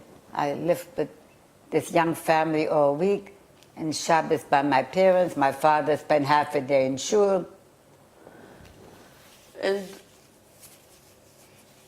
for you, I suppose that because you didn't feel the immediate danger in Germany, now, okay, you are together with your parents, but you are in Glasgow and your conditions are, I don't know, maybe in your point of view at that time, the conditions were even worse than in Hamburg. Of course, because we lived in one room until I got that job. The three of us lived in one room, and I had no sisters, I had no friends. It was just my parents. I was very unhappy in Glasgow. It turned out it lasted a year and a half till we got our papers to come to America. But I thought that you went to America in 1940. Yes, so from 1939, when we went to Glasgow. It's less than a year. You went to Glasgow. It was July 39, and when did you arrive to America? In September 1940. So it took a year and a half for number 1,000, which was my number. My parents didn't have the number yet. It turned out I came in September 10th, and my parents came the end of October, about 6 weeks later. Do you remember when you were in Scotland, hearing about breaking out of the war in September 39? Yeah, we knew there wasn't Krieg. We knew there was a world war. I knew about American President Roosevelt. I heard about him. You understood that you are lucky to get away on time from Germany? If I was happy? Did you feel lucky? I felt sad. I felt so sad to leave my life behind. And there was one more thing, because sometimes refugees, Jewish refugees from Germany in England or Britain, suddenly after the war broke out and after Great Britain became part of it and the bombardments and so on, sometimes they took those Jews and said, you are aliens. It didn't happen to your family. I don't remember. I was not aware of it. So the whole year and more that you were in Glasgow, the only thing you are doing is going from your parents' room to that family's apartment to work there and back home on parents. Shabbat. That's it? That's it. That was my life. That's why I was so sad. Because you were 15 years old. That's 14, the age that you want 15, right. You want to live, you want to go to a movie, to meet friends, to walk, to travel. No, I don't know, nothing? Never entered my mind. I only wanted to leave and go to America already. Did your parents have enough money? They had enough to eat, the minimum they needed? My father was active in the synagogue. That year and a half we were there. And even when he left a year and a half later, they gave him a silver Kiddush cup engraved. My son has it. Thank you for your valuable service in Glasgow and the date. And they gave my father a little job. It was the blackout in Glasgow. It was a war, and everything was blacked out at night. So my father sold flashlights, made a few pennies. Then they got my mother a job taking care of an old lady in a wheelchair. So she took care of a lady in a wheelchair. My father sewed, and I was taken care of. I was in kinder. And when you were working with that family, you were not hungry? No, they were very nice. But you were eating with them or in the kitchen? I don't remember. I really don't remember. I remember I hated the work. I liked the little girl. I liked the people. But I hated that work. I could, when I think of doing the laundry, I want to throw up now. And I didn't like it. You felt pity for yourself? I felt so sad. Look what's happened. Look where I ended up. You said to your parents those things? Bitte? You said to your parents, look what happened to me? No, I don't remember You didn't saying. complain No, I of didn't them. complain. I just felt so sad for that whole year and a half. I want to get out of here, I want to get out of here. And sure enough, when my papers came before I remember my mother asking me, wait, your papers are here, our papers will come too. I said, no, I'm not waiting. I wouldn't wait another day. Did you have any connection with your sisters? Nothing. Did you get letters from them when you were in Glasgow? No. I didn't hear from them. My parents, they didn't correspond to Spongin.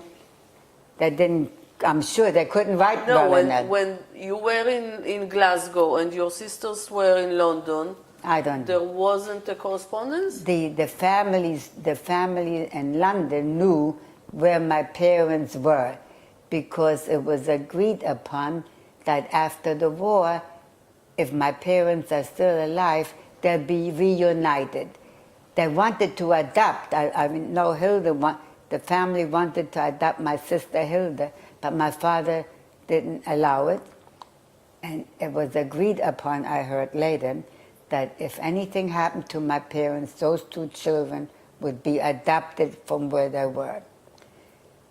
But I personally never heard from my sisters again. And the bombardments that were on London and London was area, under the Blitz. It didn't arrive to Glasgow. We had blackout. Maybe we heard bombers, but nothing. But my parents lived in that private house, and not in a house, in an apartment. They had a room. No, and where I lived in Giffnock, a suburb, with his family, nothing happened. It was a blackout, there was a war, maybe food was rationed, probably, but I was really not aware. I felt so sorry for myself. So you were very happy on September very 40 unhappy. When the affidavit arrived. Oh my God. When finally I was to leave, and the boat was to leave Glasgow, and I had to be on the boat on Shabbat. They didn't tell you when exactly the day they were leaving, but you had to be there on Shabbos. My father wouldn't take me. My father, I don't think I ever forgave him. And my mother wouldn't dare take me, or maybe she didn't even know where to go. She wouldn't dare go again. Papa said, you can't go, Shabbos. That was more important than me. And so they said goodbye at their apartment. I said goodbye. I think they paid for a taxi. And they took me to the ship. And we left, I don't know when, a day or two later. And I arrived in New York on September 10th, 1940. How was the journey on the sea, on the ocean? Pardon me? The journey on the ocean, it was the same. I remember I started smoking. I remember I started smoking. On the ship you started smoking? On the ship, smoking? I was all of a sudden by myself. At the age of 16? 16, by myself, there was no one to tell me don't do or do. And I started smoking. Even on Saturday? Probably, because when my relatives picked me up, when I arrived, my two aunts and my uncle, I'd never seen them. Whom you never met? You've never met before? I'd never met them before. A brother and a sister of your mother? Two sisters and a brother. Two sisters. All of them came to... Yeah, they were married people, but only the two sisters and the brother came to pick me up. And I knew already English. I'd learned English, so they picked me up in Manhattan, and we took a taxi to Brooklyn, and I heard, oh my God, I heard them arguing about the fare. They were arguing about the taxi fare. They wanted so and so much. My uncle said, no, too much. I remember that, and it was decided that I lived with my uncle Julius. Of course, no one asked you anything. They decided between themselves what to do with you. Everything was decided for me. Uncle Julius and Aunt Marley and Uncle Jack, they were the rich ones. They had a factory, a dress factory, but they had two children, Henrietta and Sydney. So they didn't have room for me. The second sister, Esther, her husband was a press operator by my Uncle Jack, and they had one daughter, Claire. Her name was different than Claire. She changed it to Claire. And they lived with that one child in a one-room, one-bedroom apartment. So there was no room for me.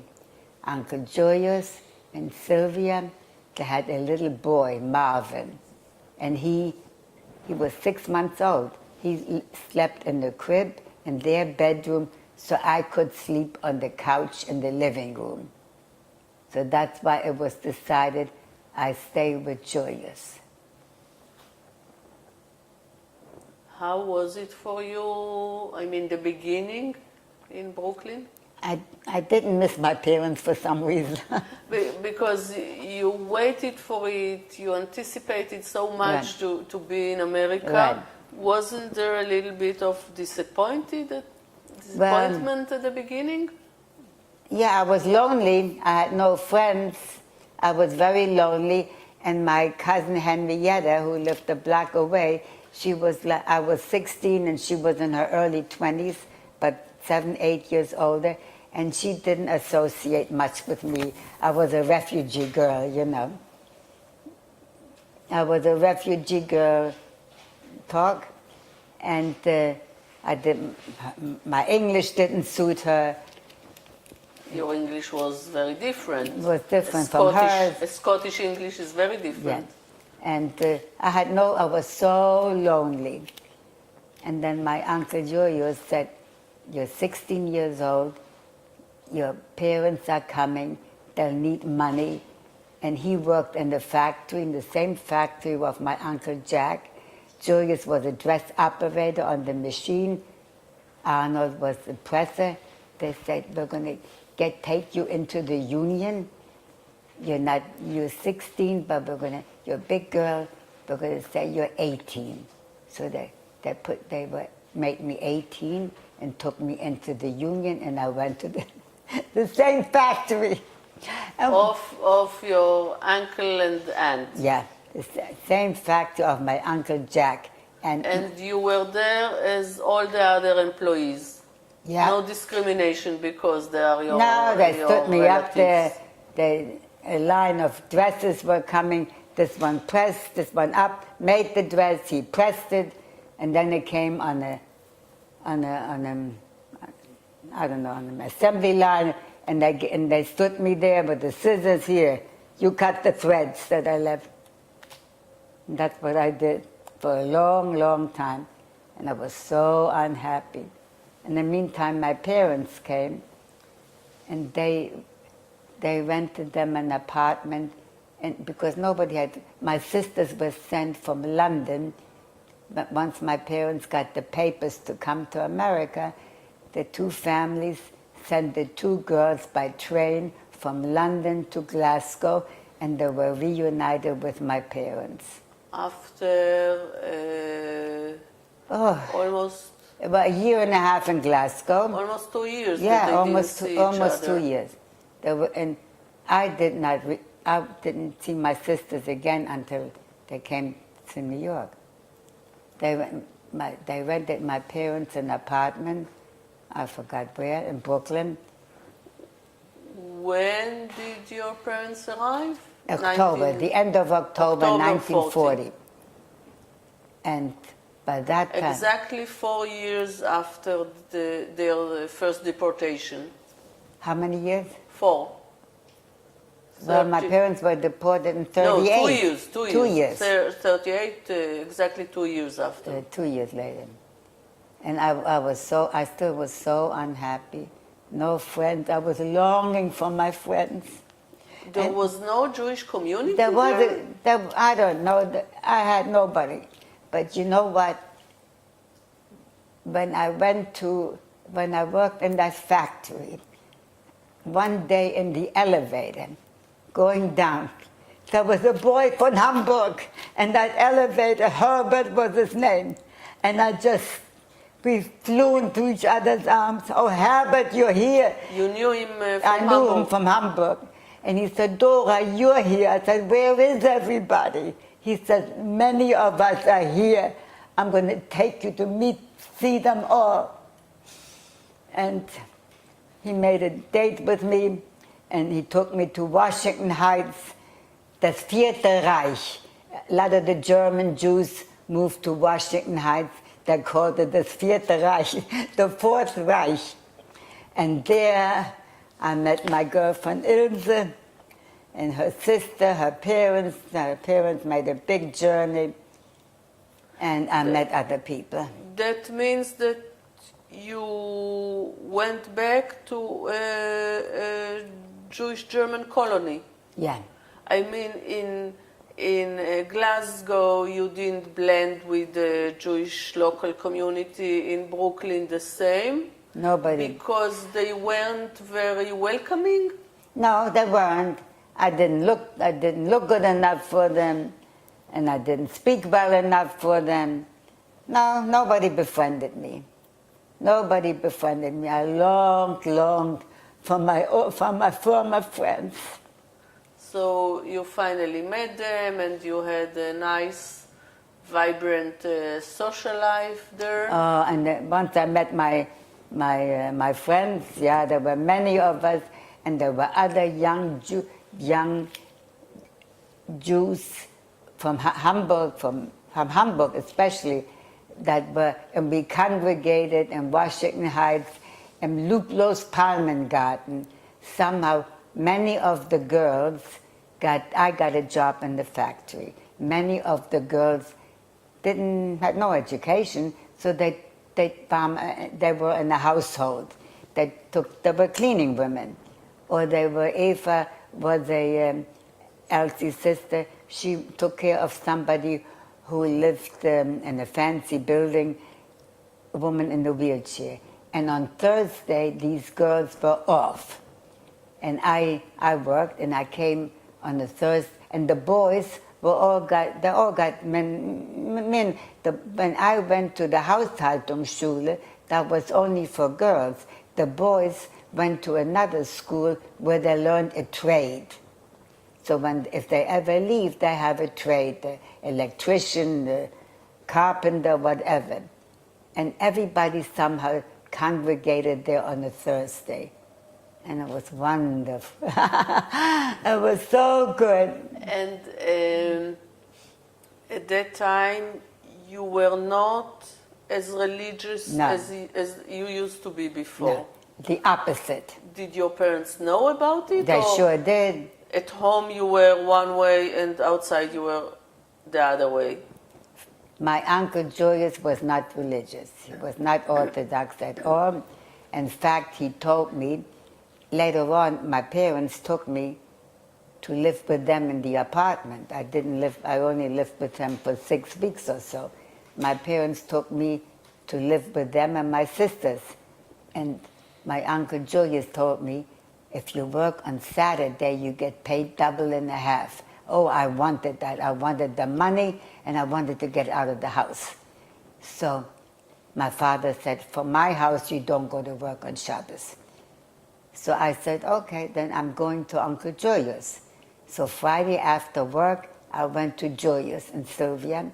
They had the baby. I was the babysitter, and it was wonderful. I took care of the baby. You were with your parents from Sunday till Friday, and then during the weekend with your only on Shabbos. And I went to work on Saturday, and I made extra money. But were there a lot of arguments at home? Oh, yeah, no. Your father says his opinion, you said yours, and that was it. Papa said, you cannot go from my house. I said, okay, I'm baby. I didn't tell him I was going to work. So no more arguments? I did not tell him I was going to work. I said, Julius and Sylvia are looking for a babysitter. They want to go out, so I'm going to babysit, but I'm not coming home on Shabbos. Ich bleib da. I'm staying with them. And then on Sunday, I met this boy Herbert, and he took me uptown. They also met on Thursday night, and Sunday afternoon they had Kaffeeklatsch, where people who were off a few hours congregated. And at that time, I suppose that you felt lucky you have the job in the factory when you saw your friends that are working as house cleaners. They also enrolled me in night school. I should learn maybe, I don't know what they wanted me to learn, but they enrolled me in night school. And I went a few times and I didn't like it because there were all old people sitting there who didn't speak any English, and I knew English already. And I wasn't going to go back to school. I wanted to be free and work and at that time you became independent. Independent, yeah. And I became not Orthodox. And maybe I did it dafke, you know. Papa was so strict. And here I didn't live with him anymore. And then, you know, and then on Saturday after work, I would go to my girlfriend Ilse, who lived in Washington Heights, from the Deutsch-Jüdische Familie, and they were not religious at all. They weren't even kosher. And I spent Saturday night by Ilse. We slept together, and her sister Eva. And Sunday we went spazieren, we met boys. And I slept Sunday night there. And from there, I went to work Monday morning in the factory. Ilse and I slept in a bed that opened up. And Monday morning, her father, a nice man, he came in quietly. Elaine, aufstehen, Dorale, aufstehen. So that means that after a short time of not such happiness at the beginning when you arrived to America, after a few months when you were together with your old friends from Hamburg, my old milieu. You began blooming. Yeah, I breathed, and I remembered her mother used to make us sandwiches to go to work, and she made a sandwich of bread and butter and a piece of liver on it, not kosher, and I ate that. I thought, okay, Papa's not here. I'm going to eat it. When did you get married? I met my husband in that Deutsch-Jüdischen Club. And he was also from Hamburg. He was not from Hamburg. He was from southern Germany. He came from Rhineland. We all met our husbands in that Lublos Palmen Garden in Washington Heights. How old were you when you got married? I was 22. And your parents agreed, or you didn't No, ask they them? didn't. He was 33. He was much older. And not religious? Not religious, Deutsch-Jüdische Familie. And they weren't so crazy. He had no parents. His parents died natural death. His mother died when he was 16, his father when he was 18. Aunt and uncle, they wanted to know if my father had payers, you know. So you got married, and you have how many children? 2. A son and a daughter. A daughter and a son? My son. And how many grandchildren? 4. My son has 3 boys. My daughter has 1 girl who's named after my mother. Her Hebrew name is Nesha. My wonderful mother. She was so good. And her name is Nicole. And although your parents didn't like your style of life, they didn't disconnect. I mean, there was a connection the whole time. I wouldn't let them. I just did not listen. I felt I'm big, I'm working, I'm on my own. But yet you were in contact the whole time. With my parents, always. Or even when my children were born. But your parents didn't eat at your place, for instance. No, they didn't. You couldn't ask them for dinner. In the beginning, I was kosher because of my parents. But then later on in my marriage, I don't remember. I always served them dairy. They never ate meat in my house. My husband came from a Jewish family, but not Orthodox, not religious at all. But I always stayed with my parents. I used to go every Saturday on Shabbos. Papa knew that I was coming. We didn't live in the same neighborhood, so my father knew that I was coming by taxi. My husband was working on Saturday. That didn't suit him. He was 11 years older. That didn't suit him. But I took the children, first my son, then both of them, and I took a taxi near their neighbor, near where they lived, and I walked the last few blocks. as though nobody saw me. So eventually you liked your life in America. Yeah. And you lived there for many years. What else didn't we talk about? Did you go back to Germany? Years later, my husband's hometown on the Rhineland, Grünstadt, Germany, and all the cities all over Germany started to invite their former citizens back. And my husband, where he lived, there were only 50 Jewish families. But he finally got invited. And we went back, a handful of people from Grünstadt, from that town. And my daughter was a journalist in California, and she came back with us. She was first generation American, my son and my daughter. That means that before that, you didn't have the urge to go back to Germany? No. To see it? No, not and really. And when you went back to Germany, did you have the feeling of coming home? You know, even a little bit? No, I have to think of this now. When my son started to work, and my daughter, after her college, came to Israel, to a kibbutz for a few months, you know, we decided we're going to meet her. My son had a vacation. We decided we'll go to Europe, meet Fran, and we'll go back to Germany, to where my husband came from. And we did, but I couldn't stay there. In my mind, I heard the Juden sind da, die Juden sind wieder da. I didn't want to stay. What does it I mean? figured that the population is saying the Jews are here again. And I don't think we stayed more than... It's not that you heard it, you imagined I didn't hear it, no. I imagined it. And we stayed, I don't know how long, a couple of days, and we moved on. But when they invited us, my husband wanted, and I wanted to go too. So my daughter came with us.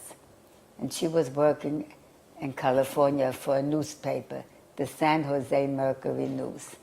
And she wrote an article for the Sunday magazine about returning with my parents to the country from which they fled. A beautiful article that people read it and rabbis read it. And it was a wonderful, my husband enjoyed it. And to this day, I'm in touch with two Jewish, not Jews, there are no more Jews there. I'm in touch with two families who live there. We exchange Christmas cards. But there was not a feeling of coming home to Hamburg. Oh, this was my husband's hometown. Yeah, but I suppose then I was invited to Hamburg. When you went to Hamburg, no, it wasn't like coming back. In fact, my sisters who lived in Israel at the time, they said, "Oh, we're not going back. We're never going to go back if we get invited." And they would have been invited. And I said, "Yes, let them entertain me. Let them pay for me. Let them see that I have a family again and the Jewish population is growing. Yes, let them see me." And I wanted to go back. I was very anxious to go back. And many people came from all over the world, from Israel, from South America, and they all had the same feeling. Yes, here we are, and we have a family, and the Jewish people live on. They didn't destroy all the Jews. Okay, thank you very much. Oh my God, I'm exhausted. I'm exhausted. I'm exhausted. Please. Oh my God.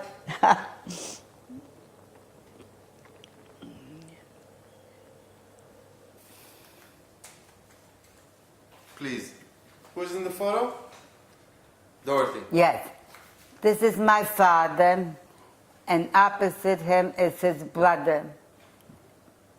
And my mother is standing next to my father, and Tante Marcia, Uncle Fisher's wife, Marcia, is staying next to him. Your father is at the right. My father's on the right, his brother Fischl is on the left, and the two wives in the middle. And there were, Uncle Fischl, Chaggai's father, was like 8 years younger than my father. But I think my father might have helped Fischl go to Palestine. We were living in Germany already. And they visited here. Must have been before my parents moved to Israel in 1980. They visited here, and the two women liked each other, and were, besides being related, they were good friends. And my father and his brother. And of course, his brother, his son, Uncle Fischl's son, Chaggai, and he has a brother, Moshe, whom I don't see that often, but Chaggai and I are very, very close. And my parents eventually moved to Israel. They were 80 years old when they finally moved from America to Israel. My mother did not want to go. She didn't want to leave me. My two younger sisters made Aliyah in the 60s. One with 4 children. The youngest, Deborah, was a year old, and one with 2 children. They came and settled in Petach Tikva. And my mother did not want to leave me, and she kept saying to me, Dora, tell Papa not to go. I don't want to leave you. And I knew my father was a lifelong Zionist, and I didn't have the heart to tell him, Papa, don't move. I didn't have, even though I knew I was going to miss them, I didn't have the heart to tell him. I let them move. And a year later, 1 year after they moved, they came back to, my father missed his shul in Borough Park. They came back for a visit. And I think that was a year later, he said goodbye to his shul, to his community, and he decided he has to be in Israel. And they are buried next to each other. The two brothers bought graves, I don't know how many years ago, for themselves and their wives. And they are together forever and ever. I went to the cemetery the other day, and I spoke to all of them. And I'm glad my father is resting where he wanted to rest. And Mama, I'm okay. I'm okay, Mama. I'm fine.